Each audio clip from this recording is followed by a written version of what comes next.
Donc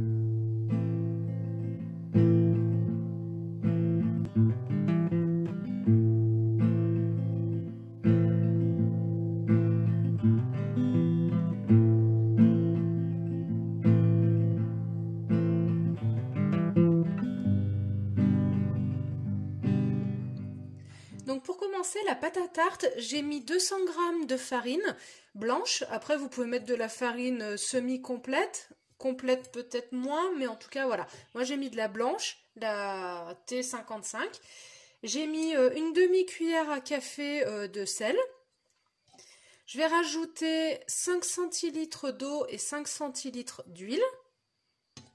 Et puis, ce que je fais, moi, parce que je les trouve un peu compactes, les pâtes, donc je vais rajouter un demi sachet de levure. Voilà. Donc je rajoute tout ça. Je verrai après s'il y a besoin de rajouter de l'eau ou pas.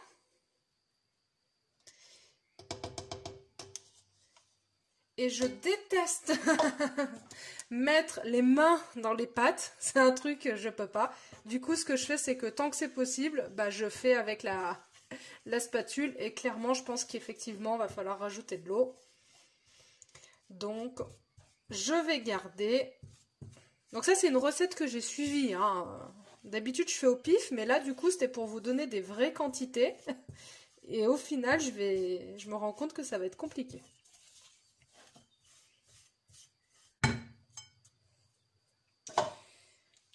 Bon, eh bien, je crois que le moment est arrivé où il faut mettre les mains dedans. Je suis heureuse.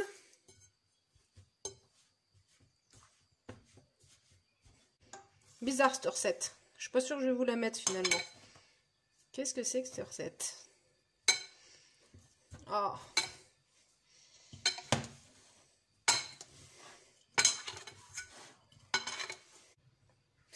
Du coup, j'ai rajouté 1 ou 2 centilitres d'eau. Parce que vraiment, ça se faisait... Alors, je veux bien que ce soit une pâte brisée. Mais là, c'était carrément de la pâte... On n'est même plus sur du sable, là.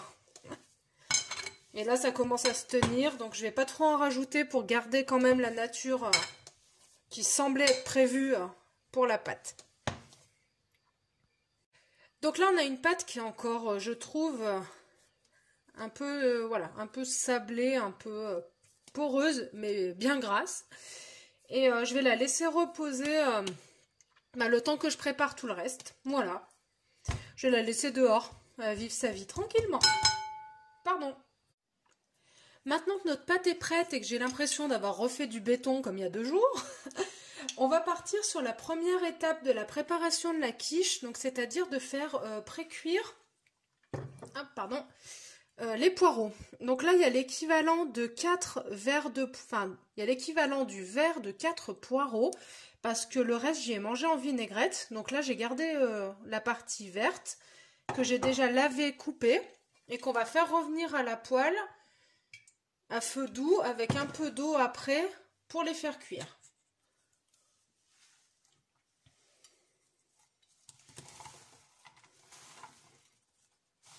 Donc là, c'est vrai que ça fait beaucoup de volume.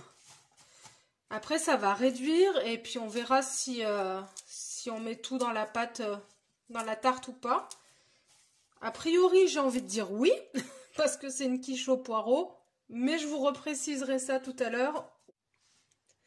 Donc en fait, j'avais pas fait attention que mes poireaux étaient super secs, parce que ça fait 2 jours que je les ai coupés déjà, lavés et préparés. Donc pour éviter que ça me fasse des trucs tout durs, j'ai rajouté un demi-verre d'eau dans la poêle pour les faire cuire un peu plus en douceur et être un peu moins violentes. Donc j'ai rapidement rajouté en fait un couvercle à mes poireaux pour qu'ils cuisent un peu à l'étouffée et que l'eau reste un petit peu, qu'ils deviennent fondants. Donc là ça va faire une dizaine de minutes qu'ils sont là-bas dessous. Ils ont bien chaud, bien dans un sauna. Et du coup finalement toute l'eau a été absorbée et puis évaporée. J'ai rien rajouté en épices parce que je vais tout mettre dans la préparation. Et je vais les laisser comme ça. Donc là j'ai arrêté le feu. Je vais les réserver et puis je vais préparer le reste. Si vous avez envie, vous pouvez rajouter des oignons revenus à la poêle ou des échalotes. Moi là, je préférais les laisser comme ça pour avoir vraiment le goût du poireau, déjà que je vais rajouter des carottes marinées. Mais je vous montre ça juste après. Donc pour la préparation, il vous faudra du tofu soyeux. Alors vous le trouvez en grand bac comme ça ou divisé en deux, ce qui est mieux. Mais là à Carrefour, il faisait que les grands bacs. Là on a 400 grammes et donc il en faut 125 grammes. Le tofu soyeux, en fait, c'est une sorte de tofu, mais qui est beaucoup plus visqueuse, entre guillemets, c'est-à-dire qu'il est moins ferme. Ça s'utilise vraiment bien pour tout un tas de préparations, et notamment les quiches, c'est génial, les omelettes végétaliennes, et visiblement en dessert, mais ça, j'ai jamais essayé. J'essaierai à l'occasion, je vous en ferai une vidéo. Voilà. En termes de protéines, comme il est moins dense, il est moins riche en protéines, il est quand même beaucoup humide, donc beaucoup gorgé d'eau. Donc là, on est à 5 grammes de protéines pour 100 grammes. Mais bon, voilà, donc ça remplace quand même bien tout ce qui est œuf. Je sais qu'on peut l'utiliser dans les gâteaux. Ça, je l'ai déjà fait, ça avait bien marché. Voilà. Donc, il vous faut, donc, je récapitule, 125 grammes de tofu soyeux, 200 ml de crème végétale de votre choix, mais épaisse.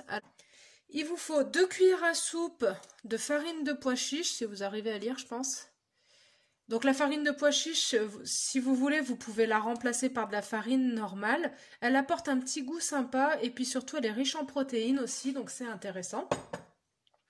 En aromate, on va mettre de la noix de muscade, du poivre de cassis, définitivement, il faut que j'en rachète du poivre. Pour ceux qui veulent du sel, perso, j'en mets pas, mais vous savez que j'en mets jamais. Et puis de la levure maltée pour ce petit goût un peu fromagé. Donc à ne pas confondre avec la levure de bière traditionnelle, c'est vraiment la maltée qui donne un peu cette consistance et puis ce goût rond en bouche qui est vraiment intéressant. Voilà. Donc on va mélanger tout ça.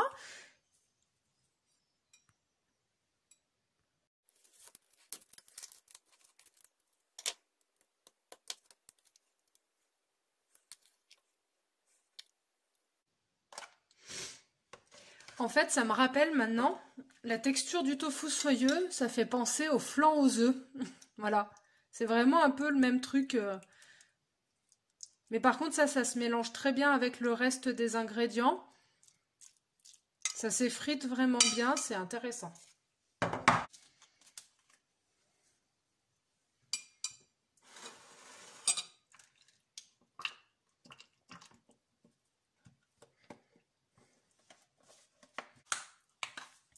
Pour la noix de muscade, vous en mettez une bonne pincée. Suivant vos goûts. Allez, une pincée et demie.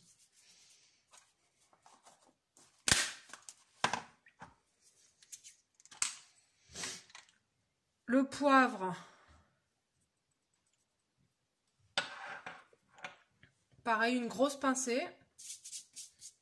En fonction de la force de votre poivre.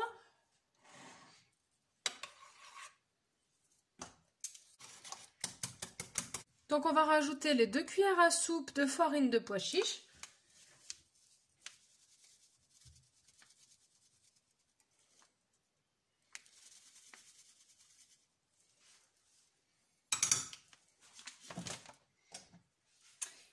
Et tant que j'y suis, je vais rajouter une grosse cuillère bombée de levure maltée. Et on mélange. C'est parti! Donc j'obtiens une texture qui est assez épaisse. Bon, il y a quelques grumeaux encore, mais bon, si vous avez un plat adapté, vous ne devriez presque plus en avoir. C'est pas bien grave. Et je réserve. Pour mettre dans cette quiche, j'avais essayé une recette de saumon végétal. Donc c'est censé reproduire un petit peu vite fait le goût, la texture, le visuel surtout du saumon fumé. Je pense que c'est complètement raté. En fait, je me suis foirée dans la recette, c'est-à-dire qu'il fallait faire pré-cuire les carottes et je ne l'ai pas fait. Donc du coup, c'est sûr que ça va compliquer un peu. Je vais quand même vous dire comment j'ai fait. Hier, j'ai coupé en tagliatelle mes carottes, comme ça, avec un économe. Et je les ai fait mariner dans de l'huile d'olive, 2 cuillères à soupe, de la sauce soja, 6 cuillères à soupe, du citron, donc un demi-citron, enfin du jus de citron, pardon, un demi-jus de citron, de l'aneth, 1 cuillère à café, du paprika fumé, 1 cuillère à café. Et j'ai laissé mariner tout ça pendant 24 heures, même plus de 24 heures. Donc la sauce a vraiment épaissi. Ça a dû s'absorber par les carottes, sauf qu'en fait il fallait faire pré-cuire, enfin blanchir les lamelles de carottes, chose que j'ai oublié de faire et je pense que ça contribue aussi au ratage de la recette. Mais bon voilà, en tout cas c'était pour apporter un autre goût dans la quiche, donc c'est ce que je vais rajouter. Après vous pouvez rajouter juste des carottes simples ou des tomates séchées, je pense que ça peut être pas mal. Je vais étaler la pâte et on revient pour la préparation, enfin pour la construction de la pâte, de la tarte.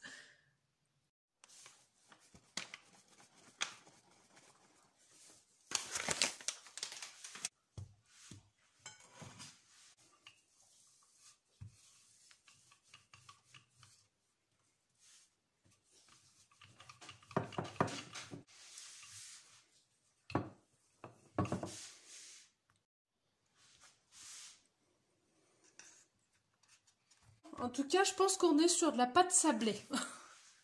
C'était pas spécifié au début de la recette, mais à mon avis, on n'est pas sur de la pâte à tarte classique. Je ne pense pas.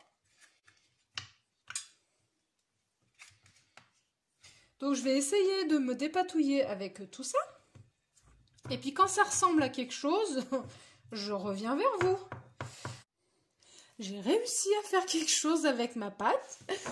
Bon, c'est le goût qui compte, hein, donc je vous dirai à la fin si ça vaut le coup ou s'il vaut mieux faire votre recette. Et j'ai réussi à l'étaler sur le tour de mon plat qui fait 25 à peu près centimètres.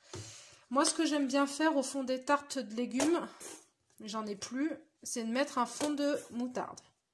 Donc je vais mettre ce qui me reste. Il y a un moment où je penserai à faire des listes de courses avec l'intégralité des ingrédients nécessaires. Donc j'étale sur le fond de ma tarte. J'ai fait préchauffer mon four à 180. Alors j'ai mis chaleur tournante avec la plaque du bas allumée. Voilà. Je vais étaler mes poireaux sur toute la tarte. Et effectivement, du coup, comme je vous disais, je vais passer les 4 poireaux.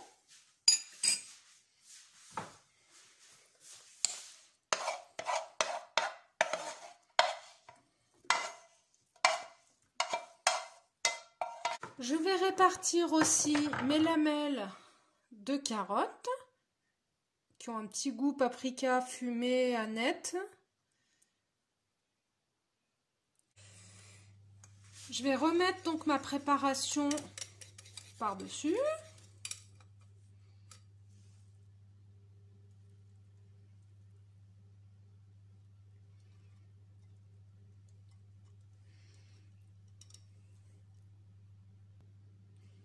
Je vais bien la répartir sur toute la surface.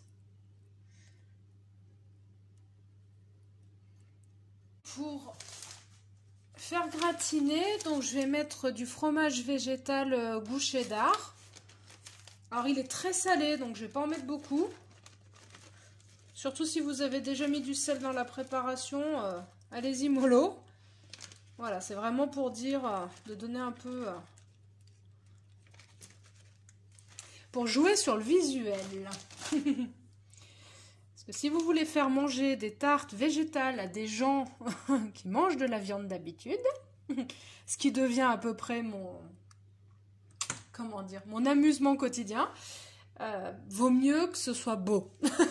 Et j'aime bien rajouter, mes collègues se moquent de moi, souvent c'est ma signature, je mets toujours des graines de sésame partout. Et ben j'en mets aujourd'hui encore.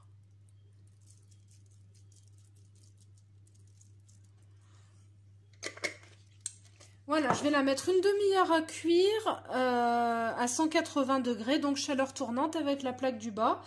Et puis, si jamais il y a des modifs, comme d'hab, je vous le marque en dessous.